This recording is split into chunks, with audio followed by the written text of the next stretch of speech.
നിങ്ങൾ എത്രയൊക്കെ ധൈര്യമുള്ള ആളാണെങ്കിലും കൂടെ ആരൊക്കെ ഉണ്ടെങ്കിലും രാത്രിയാണെങ്കിലും പകലാണെങ്കിലും ആ വളവിലെത്തിയാൽ ഒന്ന് ഭയപ്പെടും. ആ വഴിയിലൂടെ പോകുന്നവരെ അപകടത്തിലേക്ക് തള്ളിവിടാനും ഇല്ലാതാക്കാനും ഏത് രൂപത്തിലും അവൾ വന്നെന്നിരിക്കാം. തിരുവനന്തപുരം ജില്ലയിലെ ഒരു മലയോര ഗ്രാമത്തിൽ ഇത്രയധികം ഭീതിയുണ്ടാക്കുന്ന അവൾ ആര്? എന്തുകൊണ്ടാണ് അവളുടെ പേര് കേൾക്കുമ്പോൾ തന്നെ ആളുകൾ പേടിച്ചു വിറയ്ക്കുന്നത്?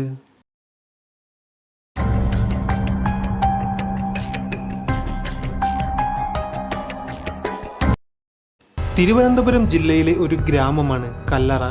കല്ലറ ഒരു മലയോര പ്രദേശം കൂടിയാണ്. കല്ലറയിൽ അവിടുത്തെ കാടിനോട് ചേർന്ന് ഒരുപാട് വളവുകളും തിരിവുകളുമുണ്ട്. അങ്ങനെയുള്ള വളവുകളിൽ ഏറ്റവും പ്രധാനപ്പെട്ട എസ് ആകൃതിയിലുള്ള ഒരു വളവാണ് സുമതി വളവ്. അവിടെ എത്തുമ്പോൾ യാത്രക്കാരുടെ ചങ്കിടിപ്പ് കൂടും, പേടിക്കാൻ തുടങ്ങും. സന്ധ്യയായി കഴിഞ്ഞാൽ അതുവഴി അധികമാരും അങ്ങനെ പോകാറില്ല.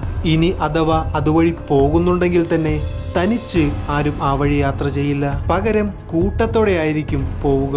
അവിടെ കുറുക്കന്മാർ വന്ന് ഓരിയിടും. അവിടുത്തെ മരങ്ങൾ കാറ്റില്ലാതെ ആടിയേക്കാം. രാത്രി ഒരു 7 മണി 8 മണിക്ക് ശേഷം ഏതെങ്കിലും വാഹനങ്ങൾക്ക് സുമതി വളവിലൂടെ പോകേണ്ട സാഹചര്യം വന്നാൽ സുമതി വളവ് എത്തുന്നതിന് 1-2 കിലോമീറ്റർ മുൻപ് ആ വാഹനം നിർത്തിയിടും. അങ്ങനെ നിർത്തിയിട്ട് പിന്നിൽ വേറെ 3-4 വാഹനങ്ങൾ വന്ന ശേഷം അവരെല്ലാവരും ഒരുമിച്ചായിരിക്കും സുമതി വളവിലൂടെ കടന്നു പോവുക. അങ്ങനെ കൂട്ടത്തോടെ പോകുമ്പോൾ പോലും ഭയം അവരുടെ കണ്ണുകളിൽ കാണാം. അപ്പോ പിന്നെ അതുവഴി തനിച്ചു പോകേണ്ടി വന്നാൽ അയാളുടെ മാനസികാവസ്ഥ എന്തായിരിക്കുമെന്ന് നമുക്ക് ഊഹിക്കാവുന്നതേ ഉള്ളൂ. സോ ഇത്രയധികം പേടിക്കാൻ ശരിക്കും എന്താണ് സുമതി വളവിലുള്ളത്? നേരത്തെ പറഞ്ഞ പോലെ രാത്രി ഒരു 8 മണിക്ക് ശേഷം തനിയെ നിങ്ങൾ അതുവഴി സഞ്ചരിച്ചാൽ അവിടുത്തെ കാടിനുള്ളിൽ നിന്നും ഒരു സ്ത്രീയുടെ നിലവിളി ശബ്ദം നിങ്ങൾക്ക് അവിടുന്ന് കേൾക്കാൻ കഴിയും. എന്നെ രക്ഷിക്കണേ എന്ന് പറഞ്ഞായിരിക്കും ആ സ്ത്രീ നിലവിളിക്കുക. ഇങ്ങനെ നിലവിളി കേട്ട് ആ സ്ഥലത്തെക്കുറിച്ച് അറിയാത്ത ആരെങ്കിലും വണ്ടി നിർത്തി ആ ശബ്ദത്തിന് പിന്നാലെ പോയാൽ അയാളുടെ കഥ അവിടെ തീർന്നു. എന്താണെന്നാൽ രാത്രി അതുവഴി തനിയെ പോകുമ്പോൾ ഗർഭിണിയായ ഒരു സ്ത്രീ എന്നെ രക്ഷിക്കണേ എന്ന് പറഞ്ഞ് ആ വണ്ടിയുടെ മുന്നിൽ വന്ന് നിൽക്കും. ഇങ്ങനെ ആ സ്ത്രീ വന്ന് നിൽക്കുമ്പോൾ സഹായിക്കാനായി ആരെങ്കിലും വണ്ടി നിർത്തിയാൽ ഒന്നെങ്കിൽ അപകടത്തിൽപ്പെട്ടോ അല്ലെങ്കിൽ പേടിച്ചോ അയാൾ മരണപ്പെടും. സോ ഇതിന്റെ എല്ലാം തുടക്കം വർഷങ്ങൾക്ക് മുൻപ് സംഭവിച്ച ആ കൊടും ക്രൂരതയിൽ നിന്നായിരുന്നു. 1953 ജനുവരി മാസം ഗർഭിണിയായ ഒരു സ്ത്രീയുമായി ഒരു ബ്ലാക്ക് അംബാസിഡർ കാറിൽ 2 പേർ പോയിക്കൊണ്ടിരിക്കുന്നു. ആ ഗർഭിണിയായ സ്ത്രീയുടെ പേരാണ് സുമതി. അങ്ങനെ ആ കാറ് ഇന്നത്തെ ആ സുമതി വളവിൽ എത്തിയപ്പോൾ ഒന്ന് വേഗത കുറച്ചു. വേഗത കുറച്ച ഉടനെ തന്നെ ഗർഭിണിയായ സുമതി കാറിൽ നിന്നും ഡോർ തുറന്ന് ചാടി ഇറങ്ങി റോഡിനരികിലെ കാട്ടിലേക്ക് ഓടി. ഇങ്ങനെ ഓടുന്നതിനിടയിൽ എന്നെ രക്ഷിക്കണേ എന്ന് പറഞ്ഞുകൊണ്ട് സുമതി അലറി വിളിക്കുന്നുണ്ട്. എന്നാൽ മറ്റാരും തന്നെ അവിടെ ഉണ്ടായിരുന്നില്ല. കാറിലുണ്ടായിരുന്ന മറ്റു 2 പേർ സുമതിയുടെ പിന്നാലെ ഓടിക്കൊണ്ടിരുന്ന സുമതി കാൽ തെന്നി താഴെ വീണപ്പോൾ അവർ സുമതിയെ പിടിച്ച് ഒരു മരത്തിൽ കെട്ടിയിട്ടു. ഇതേ സമയം തന്നെ വെറുതെ വിടണേ എന്ന് പറഞ്ഞ് സുമതി അവരോട് കെഞ്ചുന്നുണ്ട്.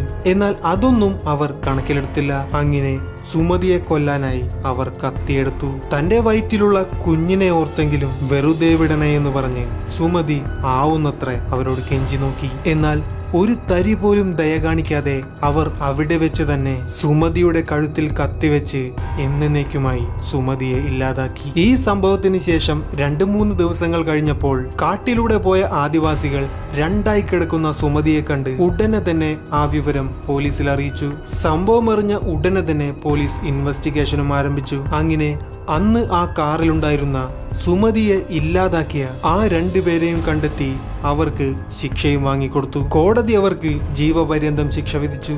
എന്നാൽ ശിക്ഷ വിധിച്ച് കുറച്ചു മാസങ്ങൾ കഴിഞ്ഞപ്പോൾ ഇവർ 2 പേരും ജയിലിൽ വെച്ച് തന്നെ മരണപ്പെട്ടു. കൃത്യമായി പറഞ്ഞാൽ ഇവരുടെ 2 പേരുടെയും മരണത്തിന് ശേഷമാണ് സുമതി വളവിൽ അമാനുഷികമായ പല കാര്യങ്ങളും സംഭവിക്കാൻ തുടങ്ങിയത്. ഇപ്പോൾ നിങ്ങൾ ചിന്തിക്കുന്നുണ്ടാവും എന്തിനായിരിക്കും ആ 2 പേരും കൂടി സുമതിയെ കൊന്നതെന്ന്. ആ 2 പേരിൽ ഒരാൾ സുമതിയുടെ കഴുത്തിൽ കത്തിവെച്ച ആ ഒരാൾ അവളുടെ കാമുകനായിരുന്നു രത്നാകരൻ. 1953 വീട്ടിലെ ദാരിദ്ര്യം കാരണം രത്നാകരന്റെ വീട്ടിൽ വീട്ടുജോലിക്കായി വന്നവളായിരുന്നു സുമതി. സുമതിയെ കാണാനും നല്ല ഭംഗിയാണ്. സുമതിയെ കണ്ട ഉടനെ തന്നെ രത്നാകരൻ അവളുടെ ഭംഗിയിൽ വീണു. അങ്ങനെ ദിവസങ്ങൾ കഴിയും തോറും അവർ 2 പേരും പരസ്പരം അടുത്തുകൊണ്ടിരുന്നു. പിന്നീട് അതൊരു പ്രേമമായി മാറി. വീണ്ടും കുറച്ചു നാളുകൾ കഴിഞ്ഞപ്പോഴാണ് സുമതിക്ക് മനസ്സിലായത് താൻ ഗർഭിണിയാണെന്ന്. ഇതറിഞ്ഞ സുമതി ഇനി എന്തു ചെയ്യുമെന്നറിയാതെ ഈ കാര്യം രത്നാകരനോടും പറഞ്ഞു. ഉടനെ തന്നെ എന്നെ വിവാഹം ചെയ്യണമെന്നും സുമതി രത്നാകരനോട് ആവശ്യപ്പെട്ടു. എന്നാൽ സുമതിയെ വിവാഹം ചെയ്യാൻ രത്നാകരന് തീരെ താല്പര്യമുണ്ടായിരുന്നില്ല. എന്നാലും ആ സമയത്ത് സുമതിയെ ആശ്വസിപ്പിക്കാനായി രത്നാകരൻ വിവാഹം ചെയ്യാമെന്ന് സുമതിയോട് കള്ളം പറഞ്ഞു. സുമതി അത് വിശ്വസിക്കുകയും ചെയ്തു. എന്നാൽ അതിനുശേഷം സുമതിയുടെ കാര്യത്തിൽ ഇനി എന്ത് ചെയ്യണമെന്ന് രത്നാകരൻ ആലോചിക്കാൻ തുടങ്ങി. അവളെ വിവാഹം ചെയ്താൽ നാട്ടിലും വീട്ടിലുമെല്ലാം അപമാനം സഹിക്കേണ്ടി വരുമെന്ന് രത്നാകരൻ അറിയാമായിരുന്നു. അങ്ങനെ ഒരു ദിവസം രാത്രി ഒരു ബ്ലാക്ക് അംബാസിഡർ കാറിൽ ഡ്രൈവറെയും കൂട്ടി രത്നാകരനും സുമതിയും മറ്റൊരിടത്തേക്ക് യാത്രയായി. ഈ നാട്ടിൽ വെച്ച് കല്യാണം കഴിക്കാൻ അച്ഛൻ സമ്മതിക്കില്ലെന്നും നമുക്ക് മറ്റെവിടെയെങ്കിലും പോയി കല്യാണം കഴിച്ച് ജീവിക്കാമെന്നുമായിരുന്നു രത്നാകരൻ സുമതിയെ പറഞ്ഞ് വിശ്വസിപ്പിച്ചിരുന്നത്. കാറിൽ വെച്ച് കുറച്ചു കഴിഞ്ഞപ്പോൾ അവരുടെ പെരുമാറ്റം കണ്ട് സുമതിക്ക് എന്തോ പന്തികേട് തോന്നിയപ്പോഴാണ് ആ വളവിൽ വെച്ച് അവൾ ഇറങ്ങിയോടിയത്. അതിനുശേഷമാണ് അവർ സുമതിയെ ഇല്ലാതാക്കിയതും. ഈയൊരു സംഭവം നടന്നത് 1953-ലാണെങ്കിലും വർഷങ്ങൾ ഇത്ര കഴിഞ്ഞെങ്കിലും ഇന്നും ആളുകൾക്ക് സുമതി വളവിലൂടെ തനിച്ച് യാത്ര ചെയ്യാൻ പേടിയാണ്. പ്രത്യേകിച്ച് രാത്രി സമയങ്ങളിൽ. അവിടുത്തെ നാട്ടുകാരിൽ പലരും സുമതി വളവിലെ ആ അമാനുഷിക ശക്തിയെ നേരിട്ടിട്ടുണ്ട്, അതിജീവിച്ചിട്ടുണ്ട്. രാത്രി സമയങ്ങളിൽ അതുവഴി തനിച്ച് വാഹനത്തിൽ പോയാൽ എൻജിൻ തനിയെ ഓഫാവും. വണ്ടിയിൽ നിന്നും ഇറങ്ങി എന്താണെന്ന് നോക്കിയാൽ ഒരു സ്ത്രീ രക്ഷിക്കണേ എന്ന് പറഞ്ഞ് അലറി വിളിക്കുന്ന ശബ്ദം കേൾക്കും. ഇതിനെ ഭയന്ന് അവിടുത്തെ നാട്ടുകാർ ഒരുപാട് പൂജയും മറ്റും ചെയ്തെങ്കിലും ഒരു ഫലവും ഉണ്ടായില്ല. എന്നാൽ മറ്റു ചിലർ പറയുന്നത് എന്താണെന്നാൽ സുമതി വളവിൽ പ്രേതമോ ഭൂതമോ ഒന്നും തന്നെ ഇല്ലെന്നും ഇതെല്ലാം ആളുകളുടെ ഓരോ തോന്നലുകൾ മാത്രമാണെന്നാണ്. അതിൻ്റെതായ റീസൺസും അവർ പറയുന്നുണ്ട്. സുമതി വളവിൽ സ്ത്രീ ശബ്ദം കേൾക്കുന്നത് ആ ഭാഗത്ത് ഒരുപാടധികം മരങ്ങൾ ഉള്ളത് കൊണ്ട് കാറ്റ് വീശുമ്പോൾ ഇലകൾ പരസ്പരം കൂട്ടിമുട്ടുന്നത് കൊണ്ടാണെന്നും ഇങ്ങനെ സ്ത്രീ ശബ്ദം കേൾക്കുന്ന ആ നാട്ടുകാർക്ക് ഓട്ടോസ്ക്ലോറിസ് എന്ന അസുഖമുണ്ടെന്നുമാണ് പറയുന്നത്. ഇങ്ങനെയെല്ലാം പറയുന്നുണ്ടെങ്കിലും ഇതെല്ലാം വെറും സാധ്യതകൾ മാത്രമാണെന്നാണ് പറയപ്പെടുന്നത്. ആൻഡ് ഫൈനലി സുമതി വളവിനെ കുറിച്ച് നിങ്ങൾക്ക് എന്താണ് തോന്നുന്നതെന്ന് ഉറപ്പായും കമന്റ് ഇടുക.